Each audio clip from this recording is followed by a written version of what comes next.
Voting for the next Cooperstown class is an annual tradition. However, some Hall of Fame candidates have been linked to the usage of steroids and other performance-enhancing medications during their careers over the last decade. 3 of them, Barry Bonds, Roger Clemens, and Sammy Sosa, are on the ballot for the Baseball Hall of Fame in 2022. This is their 10th and last election year. This could be their last opportunity. It's also the first year for other players who've been linked to PEDs, including Alex Rodriguez and David Ortiz. Baseball's steroid era is still haunting a new generation of players. There will always be a debate. Do any of them have a place in the Hall of Fame?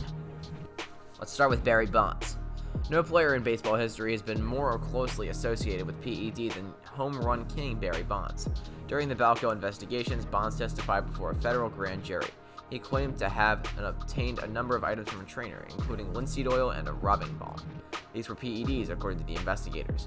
Bonds stated that he had no idea that they were. If you want to know how far Bonds' usage of performance-enhancing drugs took him, read Mark Fainaru Wade and Lance Williams' outstanding book, Game of Shadows. But we recognize he has a chance after receiving 61.8% of the vote in the previous Hall of Fame round. That's only 13.2% of the way to Cooperstown. Bonds has done more to harm baseball than any other athlete in our lifetime. His egomaniacal cheating destroyed the game's most sacred records, and his overall demeanor had an impact on the game. Surly, unapproachable, and selfish. There has never been a worse advocate or figurehead for baseball than Barry Bonds, and we doubt history will be kind to a player who didn't even need performance-enhancing drugs to get into the Hall of Fame. Oh, and he never won a World Series either. Roger Clemens. Former trainer Brian McNamee, who claimed to have injected Clemens with anabolic steroids and HGH from 1998 to 2001, slammed the 7-time Cy Young Award winner Roger Clemens. Clemens' use of drugs was not only mentioned in the Mitchell Report. A federal grand jury also indicted him on 6 felony counts of perjury, false statements, and contempt of Congress. The first trial ended in a mistrial due to prosecutorial misconduct, and he was not found guilty in a retrial. To be clear, he was not found guilty of lying to Congress, not guilty of using steroids, a significant difference. Clemens is the only member of the 300-win club who hasn't been inducted into the Hall of Fame despite being eligible since 2013. Clemens' name was linked to steroids and PED use not only by the Mitchell Report and with his former trainer. Jose Canseco implied in the book Juiced that Clemens used steroids, but subsequently told a federal grand jury that he never did. Former teammate Jason Grimsley accused Clemens of using drugs in a federal affidavit. That was rejected and never established, but consider this. If you consider Clemens' time with the Red Sox to be clean because he was young and his body recovered, how much of his career was spent striking out hitters as a result of steroids?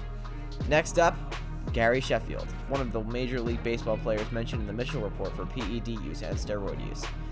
His steroid use was also described by Mark Fainaru Wade and Lane Williams in their non-fiction opus Game of Shadows.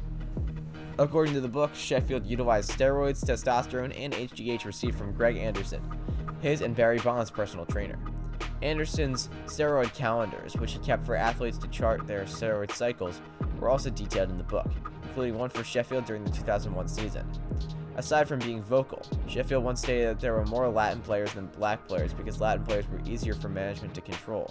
He also cheated the game, so he should not be inducted into the Hall of Fame, for multiple reasons, and we suspect he'll be able to garner the additional 35% of the support he needs in the next 3 election cycles before dropping off the ballot.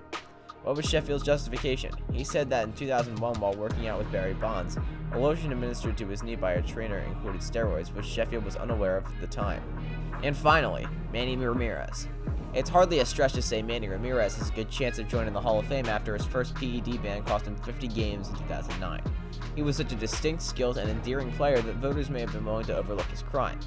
All bets were off when Ramirez was suspended for the second time, this time for 100 games, in 2011. Ramirez never returned to baseball to complete his ban, despite supposedly having an agreement in place to reduce it from 150 games. Unfortunately, one of the greatest right-handed batters of all time will not be inducted because in the 5th year of his ballot, he earned fewer than 30% of the vote. Few players have been paired with that type of weird, mostly amusing demeanor, so Manny being Manny should have been a certainty for Cooperstown. But because he cheated so much, we'll never know what his genuine abilities may have done on a baseball field. We recently got the boosted version. He's not the only Red Sox player who will most likely be on the outside looking in. Well guys, thanks so much for making it to the end. Be sure to smash that like button, subscribe to Sport Utopia, and ring that bell so you never miss a video. Thanks for watching.